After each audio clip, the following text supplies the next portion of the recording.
கட்டாயமாக எல்லார் வீடுகள்லையுமே அன்னலட்சுமி தாயாரோட சிலை இருக்கும். நான் 2 சிலை வச்சுருக்கேன். அரிசி வைக்கிற செம்படத்துக்குள்ளே எப்போதுமே ஒரு சிலையை வச்சுருப்பேன். இன்னொன்று அடுப்புக்கு பக்கத்தில் வச்சுருப்பேன். தினமும் காலையில் சாமி விளக்கு ஏற்றும் போது அன்னலட்சுமி தாயார்கிட்டையும் ஒரு விளக்கு ஏற்றி வச்சுட்டு அதை தொட்டு கும்பிட்டுட்டு அதிலேருந்து 2 அரிசி எடுத்து நாம் சமைக்கிற அரிசியோடு சேர்த்துக்கணும். இன்றைக்கி சமையலுக்கு நாம் அரிசி எடுக்கும்போது அதிலேருந்து 2 அரிசி எடுத்து அன்னலட்சுமி தாயாரோட கைகளில் வச்சிடணும். இது நான் வழக்கமாக செய்கிறது தான். நான்வெஜ் சமைச்சாலுமே இது அடுப்புக்கு வலது பக்கத்திலே தான் இருக்கும்.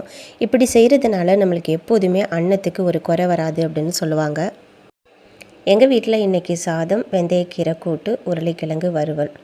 தினமுமே என்னோடய வழக்கமான வேலைகள் தான் இது. அடுப்படிக்கு வலது பக்கமாக நான் வச்சுருக்கிற இந்த அன்னலட்சுமியோட சிலை எங்கள் அக்கா எனக்கு வாங்கி கொடுத்தது. இதை தினமும் நான் மறக்காமல் ஃபாலோ பண்ணிகிட்ருக்கேன். நீங்கள் எப்படி சமையல் ஸ்டார்ட் பண்ணுறீங்க அப்படிங்கிறத கமெண்ட்டில் சொல்லுங்கள்.